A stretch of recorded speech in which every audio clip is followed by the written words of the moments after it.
My name is Annabelle Nice. I'm a camera woman and producer, director, editor, video editor. I've pretty much done every single role in TV production, and I've had a 30-year career pretty much non-stop. I was on the path to becoming an electrical and electronic engineer. And at the time in the early 90s, Marconi were going to sponsor me. They were going to pay me to do a degree in electrical and electronic engineering. And I was on that path doing maths and physics A levels, along with sociology. And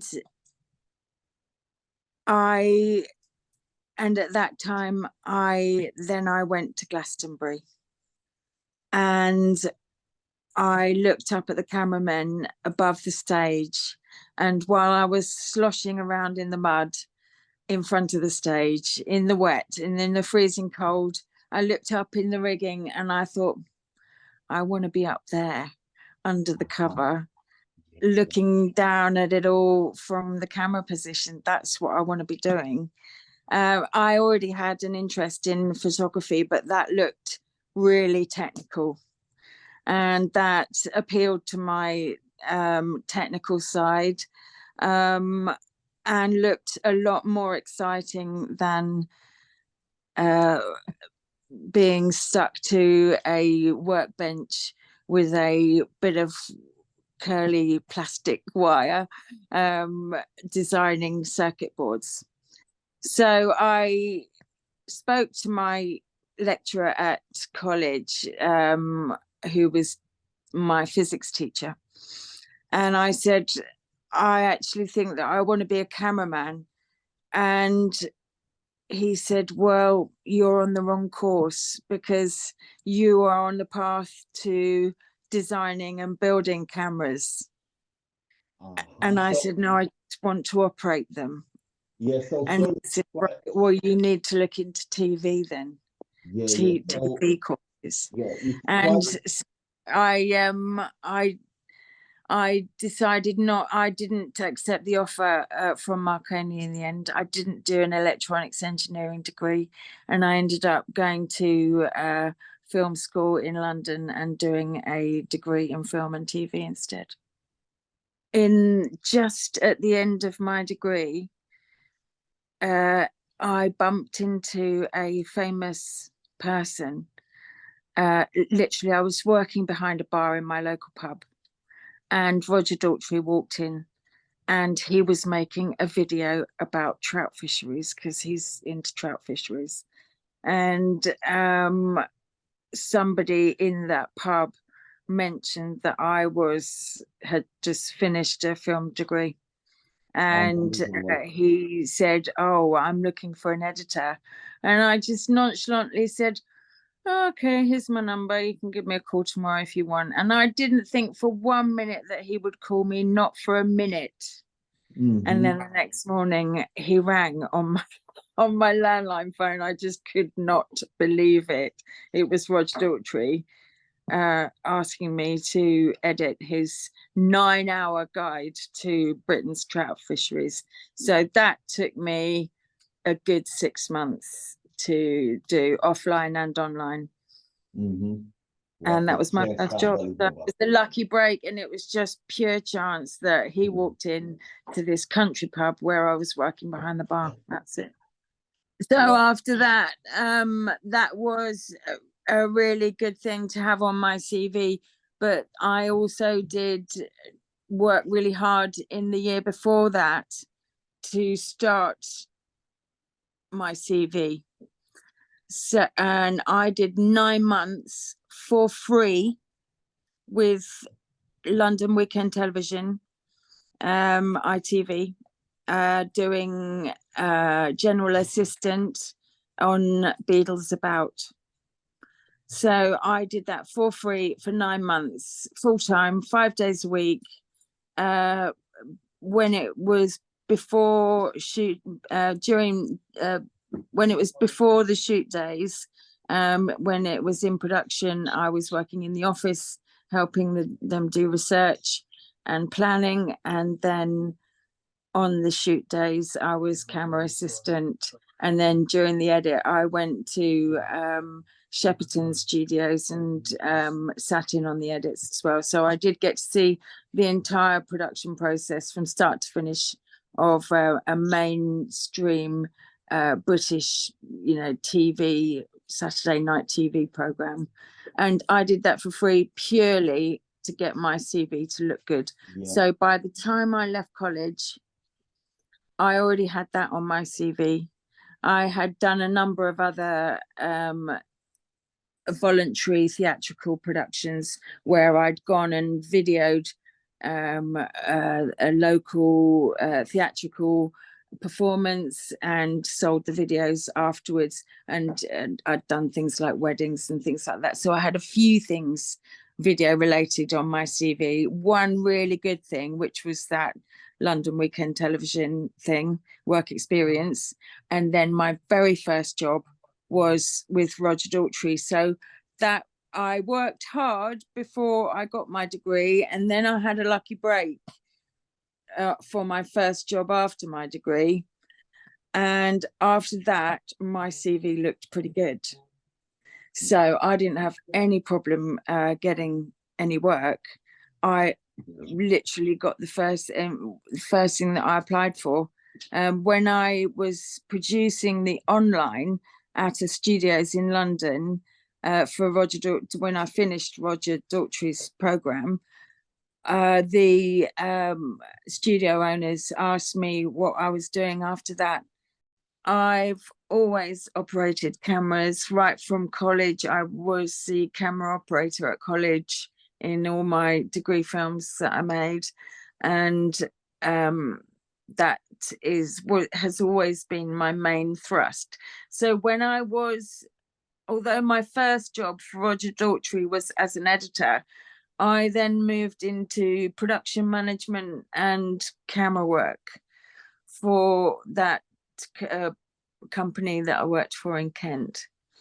So I was the camera operator and I did all of the camera operating for all of their productions, and that was for corporate video.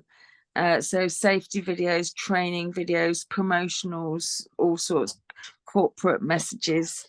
And then as I've progressed through doing camera work for random companies as a freelancer, it can be on any camera, which can be quite daunting to start with. And now I don't care. You can just put me down with any camera and I'll just work it out. All the menus are the same. You're always looking for the same sort of things in the same sort of menu pages. So once you've learned the menu pages on one camera, if you move to the next camera, they're all, as long as you know what you're looking for, you'll be able to find it. Yeah, you can, all of your skills are transferable from all different types of equipment. You need to not fuck up, not once, because, the freelance world is, it's harsh. You're only as good as your last job. And if you fuck up, people only remember you for what you get wrong. They don't ever remember you for what you get right. The first rule of thumb is don't mess up. So how to achieve that when you're walking into your first job, just shut up, find your camera team and start copying them. Yeah. Start just doing what they do. Find the person who looks like they're in charge and say, hi, I'm one of your cameras. What would you like me to do? And don't go in there saying, oh, hello, I'm new, I don't really know what I'm doing. No one, that's just annoying. You need to just say, hi, I'm one of your camera ops. What would you like me to do? And then if they ask you to do something that you don't know what they're talking about, then you can say, I don't know what you're talking about. But chances are you probably will know what they're talking about. And they won't, nobody will assume any prior knowledge until they know you. So you can go in there with your qualification and the experience that you've got at college, and you can say, I am one of your camera operators. Okay, that's legitimate. You are there legitimately. You just brass it out. You've got to be brave and just say, what would you like me to do first? And they'll say, right, yeah, come and unload these boxes first. And then you just start to get to look at all your equipment and you think, all right, okay, this is all right. Yeah, I can see the tripods there. There's the camera bodies. There's a load of lenses over there. There's a load of monitors over there. Yeah, okay, I can see how this is all going together. And you start building a picture of it in your mind, what's required, and you just get on with it. Don't be loud. Just get your head down, get on with it. Don't ask too many questions. Don't trouble people, but don't sit there panicking if you don't know what to do. You must always just say, always say to the person next to you, I don't know how to do that. How do you put that on like that? I've never put one of those on before, or something like that. So you can, nobody expects people to know anything until they know that you know it. And then, when you know it, and you don't have any worries.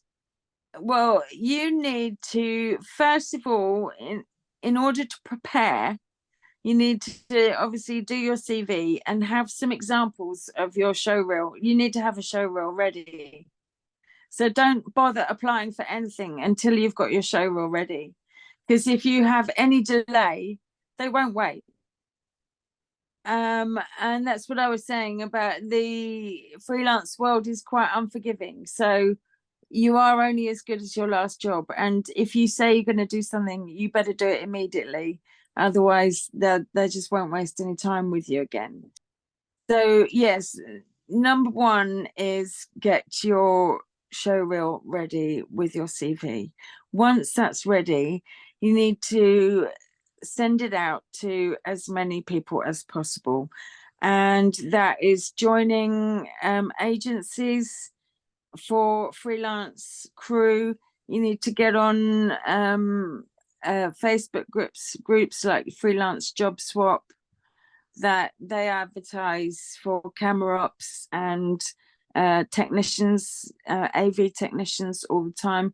Get in there, get out there just as an AV technician, or a sound recording assistant, anything just to get you out there. Because with your degree, you are qualified to do loads of different roles, any different role really, and that is enough to get you in the door. And then just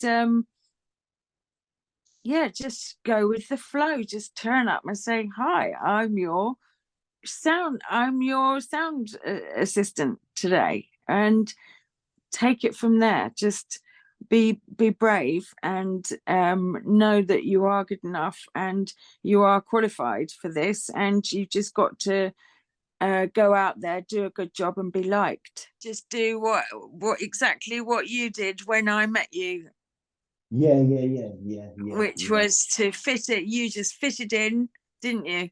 You had no needs. You said, no, I'm fine. Just put me out there. I'll be fine all day. I've got my flask. You were no problem. And you didn't do anything wrong. So if you were not late, you did the job, you didn't complain.